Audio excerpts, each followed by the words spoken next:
Isi ngomong di sini siapa? Berapa?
Mana mungkin? Siapa?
Cukup ini yang kita ya. Oke. Dan Prof. Hafiz? Prof. Hafiz sudah? Ya, boleh.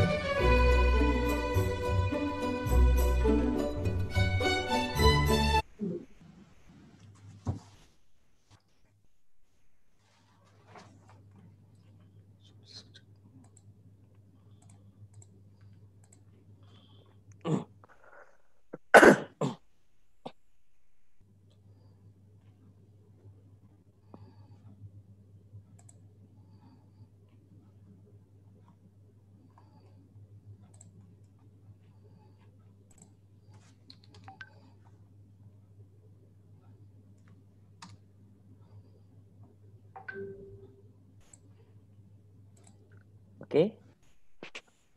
Tes, apakah suara saya terdengar dengan baik, Bapak Ibu? Gas, Pak.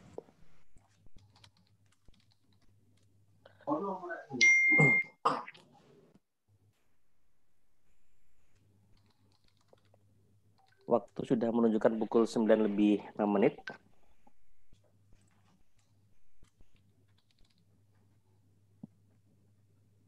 Oke. Bismillahirrahmanirrahim. Assalamualaikum warahmatullahi wabarakatuh. Selamat pagi, Bapak Ibu semuanya. Pada pagi hari ini kita akan melaksanakan kegiatan rangkaian dari 3-in-1 untuk di hari kedua. Halo.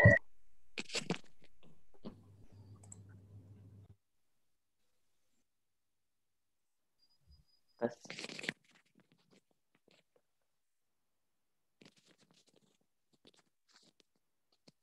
Oke, saya ulangi lagi. Pada pagi hari ini kita akan melaksanakan agenda kita yang kedua dari rangkaian 3-in-1 program studi pariwisata Fakultas Ilmu Administrasi Universitas Brawijaya. Sebelum acara kita mulai, izinkan saya memperkenalkan diri. Saya Ivan Haris Mahputra, selaku MC pada kegiatan pagi hari ini. Oke, sebelum masuk pada kuliah umum, saya akan menyampaikan moderator pada kegiatan pada kuliah umum yang pertama, yaitu akan disampaikan akan didampingi oleh Ibu Edriana Pangestuti, SE, MSI DBA, dan diisi langsung oleh Associate Profesor Dr. Muhammad Hafiz Muhammad Hanifah Hanafia CXIA dari University Teknologi Mara. Selanjutnya, kuliah umum yang kedua akan diisi oleh Bapak Dr. Made Arya Wedantara selaku Kepala Dinas Pariwisata Kabupaten Malang. Selanjutnya akan dilaksanakan sesi tanya jawab dan diakhiri foto bersama oleh kedua pemateri dan narasumber yang ada. Oke, kita akan mulai pada kuliah umum yang pertama. Saya perkenalkan Ibu Edriana Pangestuti, SE DBA. Berikut adalah kurikulum vitae Ibu Edriana Pangestuti, SE DBA. Beliau asli dari orang Malang, kelahiran 21 Maret 1967. Beliau hari ini adalah sebagai dosen Fakultas Ilmu Administrasi Bisnis sekaligus sekretaris program studi Ilmu Pariwisata Fakultas Ilmu Administrasi. Oke, cukup.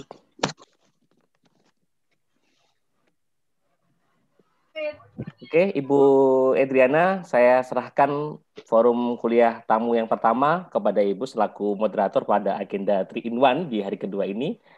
Waktu kami persilakan Ibu. Terima kasih. Matur nuwun Mas Irfan selaku MC. Oke, selanjutnya akan saya lanjutkan acara ini. Ya, jadi sebelum kita mulai, the Honorable Person, Associate Professor Dr. Hafiz from UIT Mara, and the Honorable Person Dr. Made, Kepala Dinas Pariwisata Kabupaten Malang, and all of my beloved student, is not only from Indonesia and also from Malaysia. Ya, jadi hari ini kita kedatangan spesial, tamu spesial, gitu ya. Jadi kita ada tambahan mahasiswa, 25 mahasiswa dari Malaysia. Welcome and join this event. Okay, first of all, let us thanks to the Almighty Allah Subhanahu wa Ta'ala. Because of His blessing, we are able to come here to join in this class.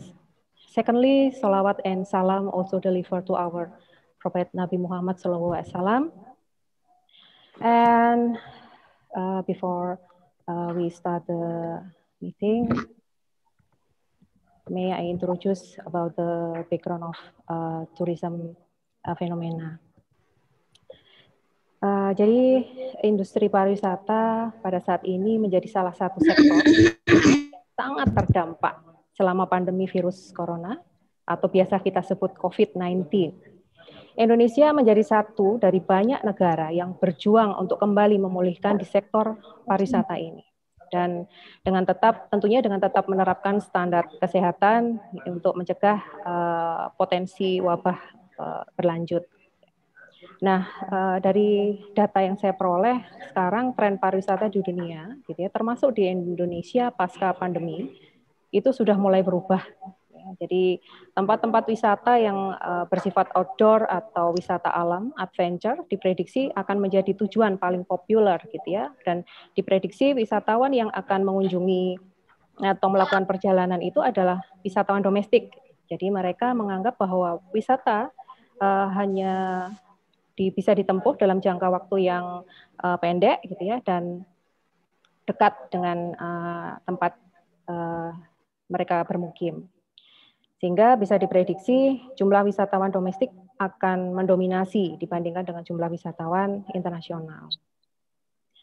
Melihat fenomena tersebut, tentunya para pelaku sektor pariwisata dan ekonomi kreatif juga perlu, gitu ya, mengubah pendekatan atau strategi pemasaran dan kegiatan pariwisatanya. Jadi memang kondisi sekarang itu memang merubah semuanya, ya, termasuk strategi-strategi pemasaran. Nah, oleh karena itu, untuk mengulas lebih dalam terkait bagaimana upaya, ya, atau strategi pemasaran apa, kegiatan pariwisata apa yang tepat di era pandemik seperti ini, maka kami hadirkan dua pakar pariwisata. Yang pertama adalah Prof. Hafiz dari UIT Emara, dan yang kedua adalah Pak Dr. Made Arya dari Disparta Kabupaten Malang. Jadi nanti kami persilahkan untuk seluruh mahasiswa untuk menanyakan beberapa pertanyaan terkait topik yang sangat menarik hari ini. Oke, untuk presentasi, gitu, jadi masing-masing presenter nanti waktu presenternya 20-30 menit, Prof. Pak Made, kemudian dilanjut dengan si tanya jawab. Oke, now for the first turn will be given by the first presenter. Please welcome to Dr. Hafiz. Floor is yours.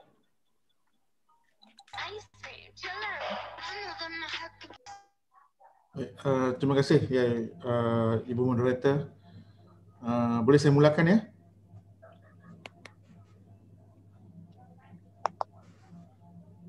Iya, ya? Bapak. Saya persilakan. Saya share screen ya? Ya.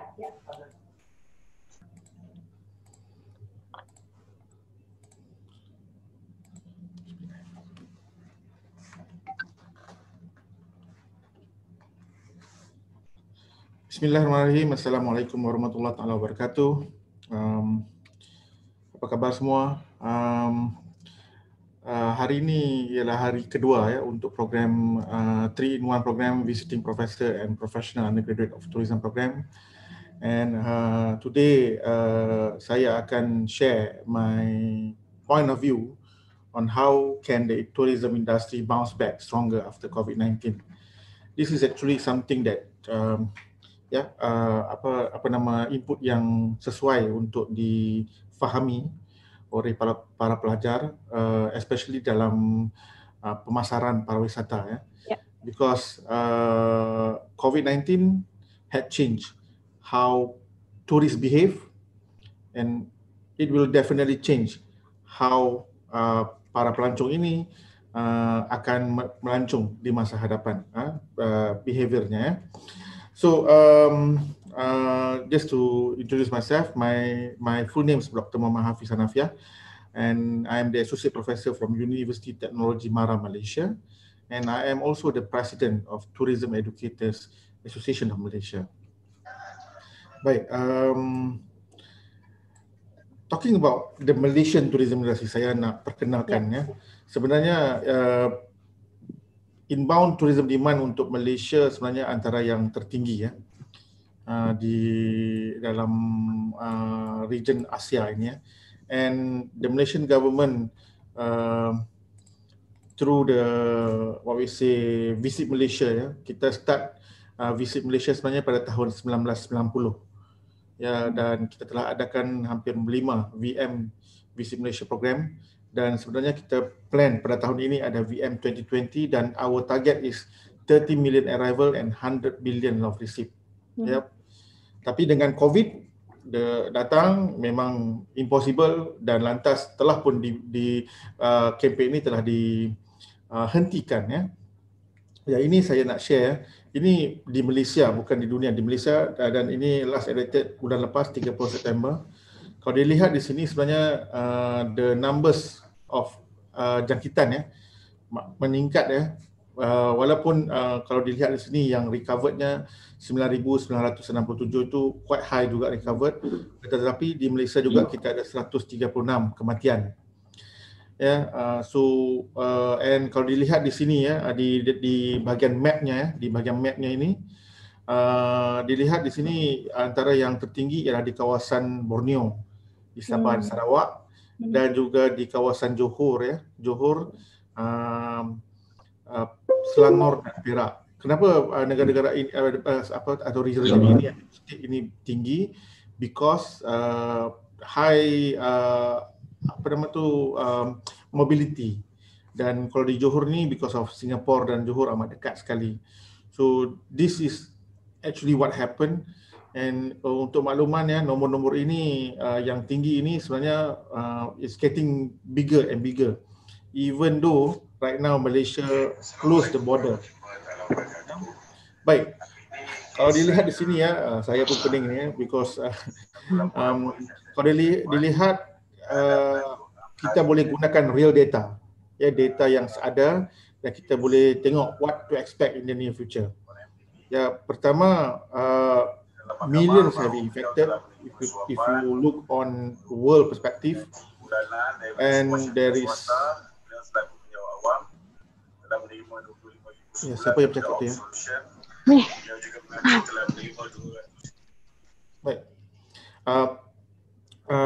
Kita boleh tengok banyak negara yang lockdown, and then millions are affected because they cannot travel. Bila kata millions is affected, bukan pasal leisure saja, tetapi business traveler juga terhenti ya. Dan pandemik ni memang beri kesan pada semua aspek kehidupan kita. And therefore it's important for pengurusan pariwisata dan juga untuk pemasaran pariwisata kena faham dan identify solutions and be innovative in order for us to overcome this difficult time. Baik, bila cerita pasal masalah dengan COVID, kita ada isu dengan health, kita ada isu dengan mobility, dan sudah pasti mobility itu memberi kesan kepada pelancongan, dan secara tidak langsungnya pelancongan itu sebenarnya adalah antara kontributor kepada ekonomi. Ya, so macam mana kita nak overcome this drastic issues ya. And kalau kita ingat ya, pada tahun 2008 hanya a simple economic recession menyebabkan 22 juta pekerjaan habis, musnah. Orang tiada kerja. But now in 2020, the effect of COVID ialah akan memberi kesan kepada pekerjaan sebanyak 195 lost job. 195 juta lost job.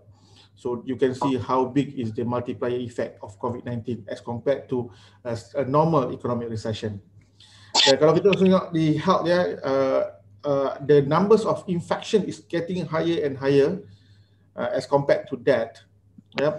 That shows that's the reason WHO mengeluarkan statement bahawa we must care about the people. Bermakna it's all about people, not about the economy or the business. Kerana ya, bila infection tinggi, deaths pun akan tinggi. Dan kalau dilihat di sini in term of mobility ya, source daripada Apple data dan menunjukkan bahawa makin kurang orang yang walking and driving. Ini data daripada your punya phone ya. This is your phone, they detect from your location services. Dia nampak bahawa ada pengurangan dari segi trend orang berjalan kaki dan juga orang yang driving. And in terms of tourism, we are receiving less arrival. How much that? Less -2 2090 and to 440 million arrivals yang berkurang. And you can say that it's a loss of 5 to 7 years of numbers of tourists, 300 to 450 billion of loss in tourism exports, and trillions in terms of tourism export is compared to the receipts. Yeah? And in terms of economy, the biggest loser is Asia Pacific, iaitu termasuklah Malaysia dan juga Indonesia. Ini adalah satu perkara yang amat membingungkan. Why? Because we are one of the top destination region by the international traveller, but we are losing our market now. Ya, kalau dicerita pasal pandemik dan pelancongan, ya sebenarnya kita tidak ada benchmark yang bagus. Benchmark kita yang paling dekat ialah SARS pada tahun 2003. Dan pada 2003, the World Bank estimate SARS is around the effect of SARS to the economy is around USD 3 trillion. And maaf, mau dikabarkan COVID-19 ini lagi besar daripada SARS. Dan it cost us by why? First, most countries lock down, prevent traveling, grounding all the flights, and we can expect that the magnitudes of the impact, negative impact of COVID-19 will be much bigger than SARS. Okay, kalau di sini saya just share apa jadi di Malaysia ya.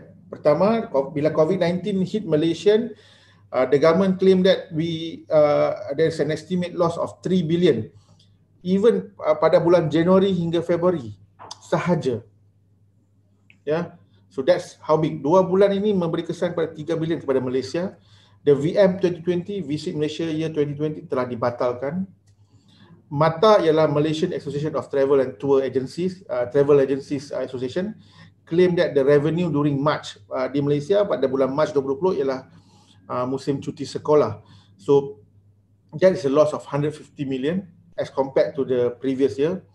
MAH ialah Malaysian Association of Hotels, Persatuan Hoteliers, yang memaklumkan bahawa ada lebih daripada 170,000 bilik bookings ya, yang mana nilainya dalam 68 million telah di-cancel ya.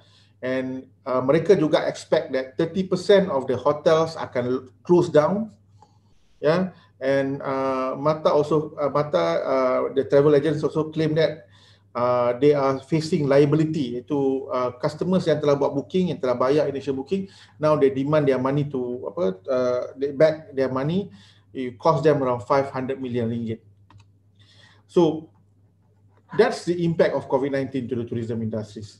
And if you look here, the reason why this we are badly affected because the international tourism global trend is getting bigger and bigger. So dan ini sebenarnya give us the ASEAN region get the benefits of this trend because we are the biggest recipients of international arrivals. Yeah, and this is based on the study by Bloom's Consulting and D2 Analytics. So mereka study dalam 10,000 respondents. So good news is that 78% actually telah membuat plan untuk tahun 2020. Yeah, they already made bookings, they already set aside their money. Mereka telah plan untuk outbound travelling for 2020. And majority of them plan to go to Europe, domestic and Asia. Kalau dilihat ya, Asia ialah di antara region yang paling popular as compared to America, Oceania and Africa. And 54% of them already make bookings. Ya, dan booking mereka ni telah di-cancel. And bila kita stop, you can see here the numbers of flights has gone down tremendously from January to May. And the digital demand for traveling, I mean downloading of apps, using Google Maps or Waze untuk travelling telah berkurang amat drastik ya di sini ya pada Februari Mac. Kalau dilihat di sini ya, ini adalah waktu semua negara lockdown. So that's how big is the impact of lockdown and border closing kepada pelancongan ya, para wisata. And the question is that what other destinations are doing to curb atau untuk mengurangkan kesan ini. Kalau dilihat di sini ya, World Travel and Tourism Center ya, dia come up with the safety stamp. Okay, so Travel Mall laporkan bahawa destination sign up for WTTC safety stamp, and Thailand launches its own safety certification scheme. So di Thailand di Japan dan Italy dia come up with a package yang mana dia akan pay for part of your trip. Maknanya dia subsidize pelancong supaya just to create the demand. And in Italy, they pay half the price of your flight, hotel bills and free museum tickets to get back tourists after coronavirus. Vietnam is one of the ASEAN countries that are ahead of us, even Indonesia and Malaysia in focusing on tourism reopening. And Thailand is plan to turn away from mass tourism and target the wealthy by doing what? They spend 722 million subsidy to spur the domestic travel. Indonesia spent 744 million to woo tourists, and Malaysia spent 1 billion for tourism financing. Saudi Arabia 4 billion on tourism development, and Australia is one of the countries that want to resume this green travel bubble. Indonesia is the first one who claimed that they want to start with travel bubble with the Asia Pacific countries. Yep, so you can see that sebenarnya kalau kita lihat di sini ya, sebenarnya di market environment tu very positive ya. Everybody rasanya macam tak sabar untuk buka balik border dan to get back to normals. Why? Because they know that even though borders are still closed, people have the tendency to travel. Orang ramai masih lagi nak bercuti, berjalan, so they will travel domestically. Ini contoh ya, di Malaysia ya, outbound trip abroad ya, ini numbersnya daripada tahun 2008, 11 juta yang berjalan ke luar negara. Pada tahun 2018, selepas 10 tahun, nilainya telah naik double ya, 100%, 22 million is travelling outbound. So this is actually, kalau ditanya ya, untuk sebagai seorang akademik dan juga as a tourism planner, ini adalah satu data yang bahaya, satu data yang kurang bagus. Why? Because apabila orang ramai berjalan keluar daripada negara, outbound trips, bermakna they spend money outside. So itu sepatutnya tidak menjadi satu kebiasaan. Sepatutnya the main objective of DMO, Destination Management, Destination Marketing Organization, ialah to make sure the local people travel domestically, international keep on coming to your pariwisata. So this is something that is not good for Malaysia. If you ask me personally, kalau dilihat di sini nomornya begitu tinggi ya, 22 million. We assume that everybody spend 1,000 ringgit per head outbound by travelling outbound, and you can assume how much money is going out, keluar daripada negara Malaysia. So oleh kerana mereka ini memang mau berjalan, so mereka akan berjalan dalam negara ataupun travel domestically, and these are the expected future trends in Malaysia, yang mana saya kira juga terguna pakai di Indonesia. Pertama, an increase in demand for remote property. Oleh kerana COVID, ramai yang takut dalam bila bergaul dengan kelompok yang ramai ya. Jadi mereka mau go to remote area, they want to spend time only with their families. So travelers will prefer remote property ya, and this is where you can see a high booking on isolated private home and villa. Yang kedua, there's a drop in business travel, because now borders are closing, orang takut ya mau berjalan, jadi business pun takut ya. Kalau cuba bayangkan kalau tiba-tiba keluar berita yang dikatakan di McDonald's ya, di McDonald's, saya gunakan contoh ya, McDonald's tiba-tiba because of this they still practice business traveling, one of the staff was affected, the whole HQ or the whole office or the whole restaurants will be closed. So ini adalah bahayanya COVID. COVID bukan saja bahaya kepada diri sendiri, tapi dia memberi kesan kepada environment dan business specifically. Drive to places will become more popular because of domestic, and people takut berada dalam flight, kapal terbang, dalam kawasan yang isolated, ya, jadi mereka lebih prefer to travel by drive. So di Malaysia sekarang ni boleh dilihat permintaan untuk penggunaan driver ataupun supir, ya, di macam seperti di Malaysia amat tinggi sekarang. Ya, dan ramai yang berhenti kerja dan they venture into this travelling services. Yep. And short term vacation plan, because they are very afraid with all this COVID-19, most of the traveller akan go for short-term accommodation rentals. So you can see the demand untuk orang bercuti sepanjang lebih kurang dalam 3 ke 5 hari itu akan meningkat dengan tingginya. And bila cerita pasal plan for the future, we can assume that para pelancong akan lebih berhati-hati untuk merancang travelling in 2021. So selain daripada itu, we can say domestic tourism is set to explode. Family travel will be boom. So the decision maker ialah anak-anaknya, bukan ibu bapanya. Ibu bapanya cuma keluarkan duit saja. Anak-anak yang tentukan mana nak pergi, ya. And the reason is that because the young generation, dia lebih literate dengan komputer, dengan mobilnya, ya. And they are the one who actually make the bookings, but using their father credit card lah to pay for the fee. Activity and experiential vacation will be in demand. Kita ada term, ya, di Malaysia kita gunakan bespoke. Bespoke ni tailor-made. So sekarang travel agent pun dia sudah tidak, dia ada satu offer yang mana selain daripada packages yang telah di offer, telah di develop, they also offer bespoke packages, yang mana the customers tell them what they want, they will make up the travel itineraries accordingly to the small group, ya, demand. 5-star hotel akan jatuh. Why?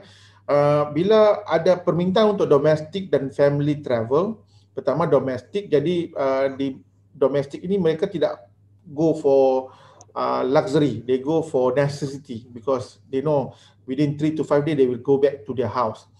And for family travel, they will not choose 5-star hotel because it doesn't offer like extra beds, which is costly. So they prefer to use Airbnb or even go for cheaper hotels in which they can book for like 2 or 3 rooms at one time. Okay, I already explained that there is a do it your own digitally.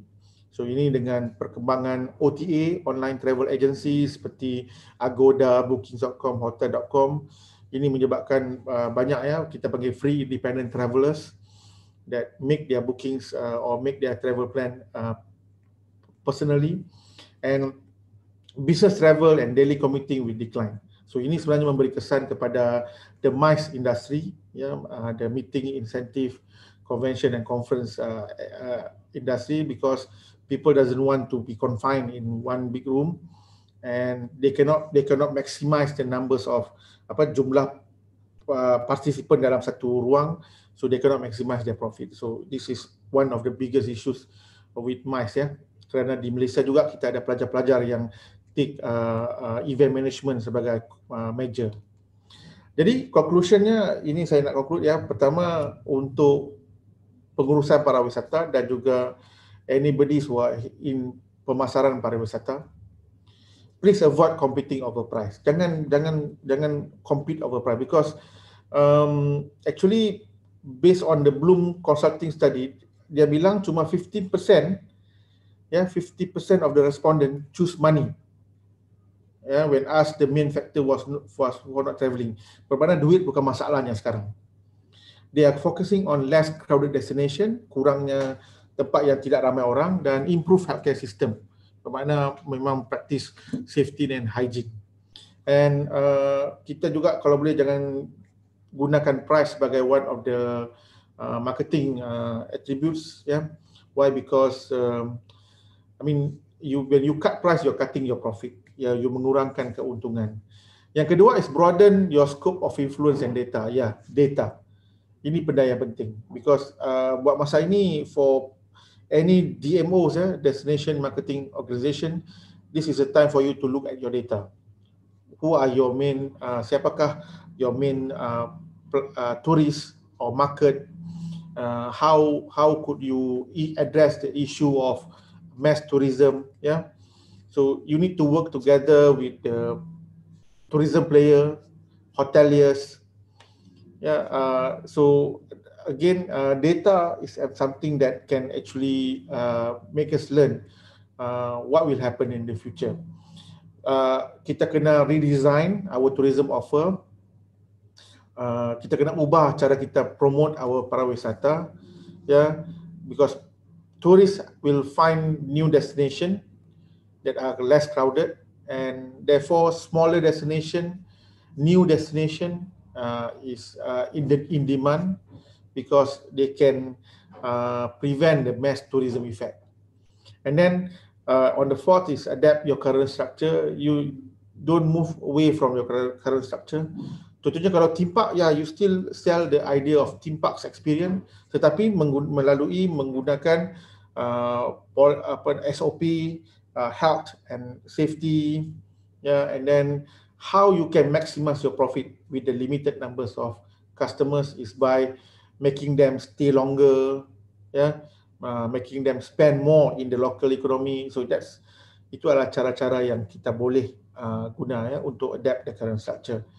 Jadi to conclude, pertama saya ingin tekankan pihak kerajaan kena provide continuous guidance and support kepada industri pariwisata, terutama di Indonesia, ya, dan di Malaysia, and especially the organisers of tourism event and fest. You know why? Because ya betul, sekarang tidak ada demand, tetapi as soon as kita jumpa vaksin COVID-19, everybody been vaccinated, then the borders will be open and people can travel intra-countries, inter-destination, and there will be high demand because semuanya sekarang ni terasa terperangkap. Semuanya memendam perasaan mau berjalan ke luar negara. Bila border dibuka, bermakna perasaan itu akan diluahkan dengan mula berjalan, mula bookings. So we want to make sure that bila orang mau datang ke Indonesia, orang mau datang ke Malaysia, we are ready to offer the services. Bayangkan kalau semua travel agent ini ditutup, hotel ditutup, dan bila ada permintaan yang tinggi dari luar, kita tidak mampu untuk supply the services. So this group of people akan travel to destination lain yang ada infrastruktur itu. Kita perlukan immediate short range solution, dan saya nampak memang domestic tourism ialah our short range solutions, ya. Tapi kalau benda ini berpanjangan, kita perlukan a very long term solution that is efficient. If not, our tourism industry is in jeopardy. Dan satu perkara lagi, kita lihat perkembangannya, kita lihat daripada dahulu lagi, kita ada masalah SARS, kita ada masalah H1N1, kita ada masalah avian flu, dan sekarang COVID-19. Ini menunjukkan bahawa sekiranya masalah COVID-19 ini selesai, maybe in the future there will be another pandemic that will occur again. So we have to work together. We need to prepare our industry to curb the impact of future pandemic. Again, ya, orang akan travel again, but their travel behavior will change. If you ask me personally, ya, saya mau naik flight itu pun sudah ada ketakutan yang tinggi lagi. Sudah ketakutan bahawa flight itu akan jatuh atau accident atau tidak, tapi takut kena COVID atau kena penyakit di dalam flight. Yeah, and this is the thing that we have to learn. Everybody need to understand what are the behavior that change within the tourist, and by understanding that, kita boleh modify our business model to accommodate the changes. Okay, and last but not least, I think pemain industri tourism businesses kena belajar cepat, kena work fast and prepare to cater the post-COVID tourist demand and behavior. Ya, so buat masa ini di Malaysia ya, most of the travel agencies right now creating contents. Ya, kalau di di states office ya, tourism state office right now, they are hiring people to make videos, take pictures, do write-ups, and therefore they are pushing the people motivation to travel as soon as the borders open. So for that, I think thank you very much for the opportunity. Saya harap sharing saya itu ada input ya kepada semua teman-teman para pelajar. Baik. Assalamualaikum. Waalaikumsalam. Thank you, Prof. Hafiz, for the presentation. As we know that since early 2020, the development of COVID-19 transmission is spreading worldwide. It's not only in Indonesia but also in the world. Ya. Dan impact COVID itu juga membawa dampak, Pak. Gitu. Jadi di Indonesia pun untuk dunia penerbangan pun juga mengalami penurunan. Gitu. Jadi untuk industri penerbangan, estimate decrease untuk international flight itu bisa sampai minus 86%. Sementara untuk yang nasional itu juga turun, jadi minus 60%. Jadi memang dampaknya sangat luar biasa dari pandemi seperti ini. Oke, tidak menunggu lama, the next turn for the second speaker, saya persilahkan untuk Bapak Dr. Made Arya untuk mempresentasikan terkait dengan pemasaran pariwisata di Kabupaten Malang. Monggo Bapak. Ya. Terima kasih, Bu Adriana. Dengar ya suara saya? Terdengar Pak, jelas. Assalamualaikum warahmatullahi wabarakatuh. Waalaikumsalam. Profesor, ketemu lagi, Prof. Apa kabar? Baik, alhamdulillah, Pak Dinas. Ya, kapan ke Malang, Prof? Sehat, Pak. Kami tunggu di Malang. Ya, yang hormati Profesor Dr. Muhammad Hafid, ya, Bu Adriana, juga seluruh teman-teman mahasiswa yang sedang mendengarkan kami. Assalamualaikum warahmatullahi wabarakatuh. Selamat pagi dan salam sejahtera bagi kita semua. Om Swastiastu, budaya, salam kebajikan. Saya menyambung beberapa hal yang luar biasa dari Profesor Muhammad Hafid. Ini sudah lengkap sekali sebenarnya hal-hal yang secara teori disampaikan oleh beliau. Dan mungkin ini sama sebenarnya ya yang terjadi di semua belahan dunia sebenarnya. Efeknya dari adanya pandemi COVID ini luar biasa. Jadi kami dari pemerintah Kabupaten Malang sudah harus merubah semua pola kerja kami. Dari awal kami bagaimana dari sisi sisi program tugas kerja kami harusnya memperbanyak kunjungan wisata, namun dengan adanya COVID ini justru kita harus lokasi wisata baik itu hotel, restoran, maupun destinasi dan semuanya untuk kita jaga jangan sampai ada terbaru. Prof. Nafi dan juga Bu Anggata juga teman-teman semuanya, kami punya 94 wisata alam, kita punya pantai yang luar biasa sampai dengan kita punya buku jelajah 1000 pantai, dan juga sampai punya buku jelajah 1000 beban. Kemudian untuk wisata buatan juga kami punya relokasi, kami punya museum tentang budidaya, dan juga ada wisata budaya kami punya. Kemudian dari sisi akomodasi juga sudah sangat lengkap, dan inilah yang memang kami lakukan selama ini, bagaimana masyarakat di Kabupaten Malang ini dengan 308 desa dan 12 kelurahan itu untuk mereka secara alami itu bersaing untuk membuat satu destinasi yang ada di masing-masing wilayah. Karena memang kita kalau kita lihat bahwa alamnya Kabupaten Malang ini luar biasa. sangat bersyukur dikaruniai oleh Tuhan dengan alam luar biasa, sehingga tinggal bagaimana masyarakat atau desa-desa itu mereka berinovasi, berimprovisasi bagaimana caranya di desa mereka itu bisa menjadi menarik. Kalau sudah menjadi menarik, otomatis didatangi pengunjung, setelah nanti ekonomi di masing-masing desa itu akan berputar. Kami punya 21 desa wisata yang sangat luar biasa. Mudah-mudahan Prof. Dia tahu kita punya desa Pujon Kidul, kita punya desa Salangkerto, kita punya desa Gubuk Lakah yang menuju ke Romo. Jadi memang alam kita yang sangat luar biasa ini ditunjang dengan masyarakatnya.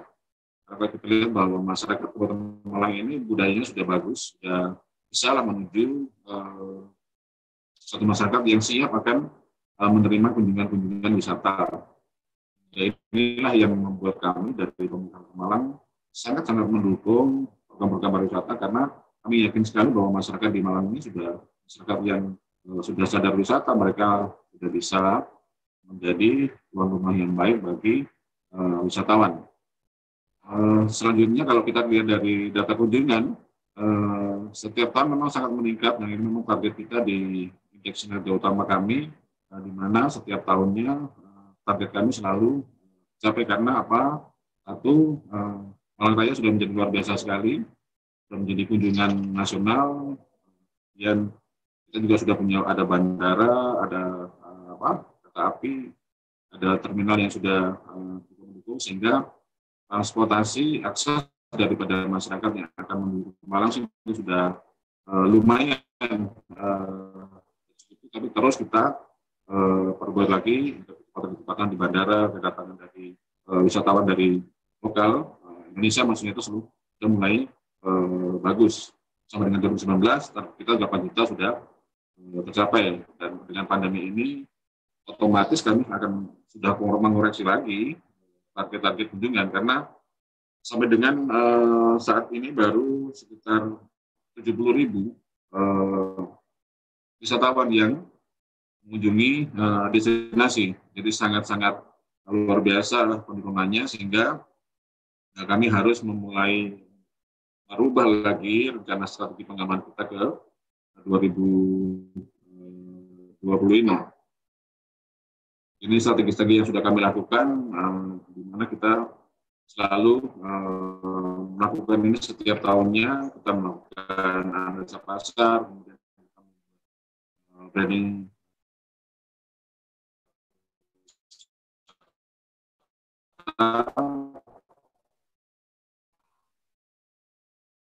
ini beberapa strategi yang sudah kami lakukan, dan otomatis promosi-promosi yang kami lakukan pada hari ini ya tidak sesuai dengan prediksi awal, karena dengan adanya COVID ini kami akan berubah strategi yang ada banyak pada kita dengan digital. Pada saat ini online, ini sampel yang kami miliki. Teman-teman semuanya hanya disampaikan bahwasanya dari sisi pariwisata, indeks kinerja utama kami adalah peningkatan kunjungan. Dengan adanya COVID ini kita harus drop lebih dari 50%. Otomatis dampaknya ini membuat kami juga harus membuat evaluasi di tim anggaran dan juga badan anggaran. Kita harus juga mengevaluasi pada saat perubahan anggaran kemarin, kita evaluasi kunjungannya, otomatis kita juga mengevaluasi dampaknya kepada penerimaan APBD. Sehingga APBD kami kemarin kita drop hampir 40%. Dari target awal memang kami melakukan untuk sisi PAD, untuk sisi pariwisata dari hotel, restoran, hiburan dan reklame memang sangat berdampak, hampir turun 40-50% angka itu. Karena bagaimana kita tidak berdampak, karena hotel saja dengan adanya pandemi ini kami membuat SOP hotel itu harus 50%. Kemudian maksudnya 50% dari kuota hotel yang kamar yang ada setiap harinya. Kemudian bagaimana juga kita membatasi restoran, otomatis kalau kita membatasi restoran dan hotel, hiburan dan reklame otomatis juga sangat berdampak Tapi dari satu hal yang ternyata itu namanya kurang adalah ternyata dari segi restoran. Dan karena orang makan cukup banyak. Untuk makannya ternyata di restoran ini tidak dapat signifikan. Banyak karena yang makan semakin banyak. Jadi Gojek itu luar biasa penerimaannya. Jadi dari sisi pajak restoran masih bagus. Kemudian juga air bawah tanah dari sisi teman juga bagus karena ya ternyata tetap mereka mandi kan ya. Air itu masih tetap menjadi kebutuhan, tidak berdampak kepada sisi pendapatan. Kemudian terkait dengan yang kita lakukan saat ini adalah kita membuat SOP yang sudah kita jelas kepada semua destinasi. Kita punya SOP tentang bagaimana kita di lokasi pantai. Kita punya SOP bagaimana kita untuk masuk ke restoran, ke beberapa fasilitas wisata yang ada. Kami harus meyakinkan kepada masyarakat, utamanya malam raya, misalnya apabila mereka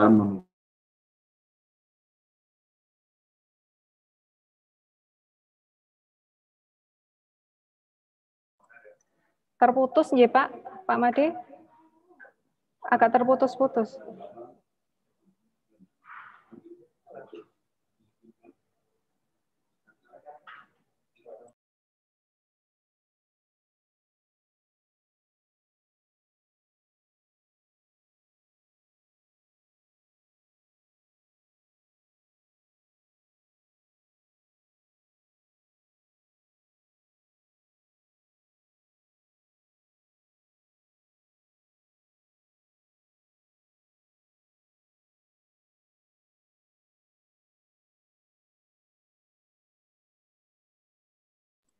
Oke, mungkin Pak jaringan internet dari Pak Made ada gangguan gitu ya, jadi mohon kita tunggu sebentar.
Bu Adriana.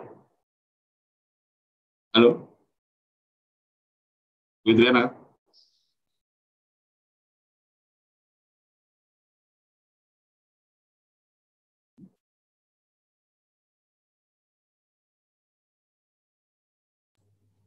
Ya Pak Made, saya dengar. Ya, dengar ya. Prof, Ya, clear. memang tadi konklusi dari Prof. Hanafi luar biasa. Memang dampaknya ini sangat-sangat signifikan, Prof. Jadi kami juga sempat memikirkan komplain-komplain dari semua pelaku, milik hotel, Prof, kemudian restoran, semua pada meminta solusi dari kami sebenarnya apa yang harus kami lakukan. Ya, kami mengatakan bahwa yang kami lakukan hanya meyakinkan kepada semua masyarakat bahwasannya memang ini pandemi ini kan tidak hanya berdampak kepada kita, tapi kan seluruh dunia. Jadi mereka harus paham lah dengan kondisi ini dan harapannya tadi Prof bilang kita harus merevisi ya, merevisi target, merevisi tingkah laku sehingga nanti ke depan ini bukan menjadi hal yang menakutkan, tapi menjadi satu hal yang membuat kita harus merubah semua pola sehingga nantinya kalau kita sudah menyatu dengan kegiatan COVID ini, mudah-mudahan ini bisa jadi hal yang akan ke depan kita lebih belajar lagi, akan lebih sukses lah dengan kondisi saat ini. Karena ini kan tidak kebetulan ya Prof ya. sesuatu ini dari kebetulan, ini memang ada niat yang luar biasa dari Tuhan sebagai pencipta, apa niat beliau. Dan kami dari pemerintah Kabupaten Malang harus meyakinkan itu kepada Kabupaten Malang. Kami sendiri kebetulan ini merangkap jabatan di samping Dinas Pariwisata yang harus mendatangkan wisatawan. Kami juga ditarget PAD. Jadi satu sisi saya harus mendatangkan wisatawan untuk meningkatkan PAD, tapi saat ini saya harus membatasi jumlah wisatawan. Satu sisi saya harus meningkatkan PAD. Ini satu hal yang menurut kami persinggungan ya. Di satu sisi saya sebagai kepala Dinas Pariwisata harus mendatangkan wisatawan, tapi dengan adanya COVID ini saya harus membatasi. Satu sisi saya sebagai kepala badan kabupaten saya harus mendatangkan PAD. Inilah satu sisi yang dari kami harus saya memilah mana yang bisa tidak merugikan banyak orang, tapi bagaimana caranya negara ini harus berjalan, rakyat juga tetap harus kita perhatikan dari semua sisi, Profesor dan juga Bu Adriana.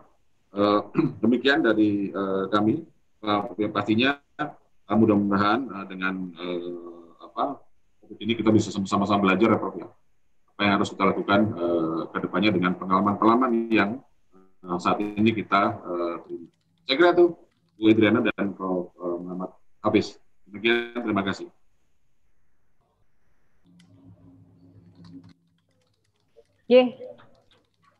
Terima kasih Pak Made atas pemaparannya gitu ya, terkait bagaimana sih upaya yang dilakukan oleh Dinas Pariwisata Kabupaten Malang untuk memperkenalkan atau untuk memasarkan potensi-potensi yang ada di Kota Malang.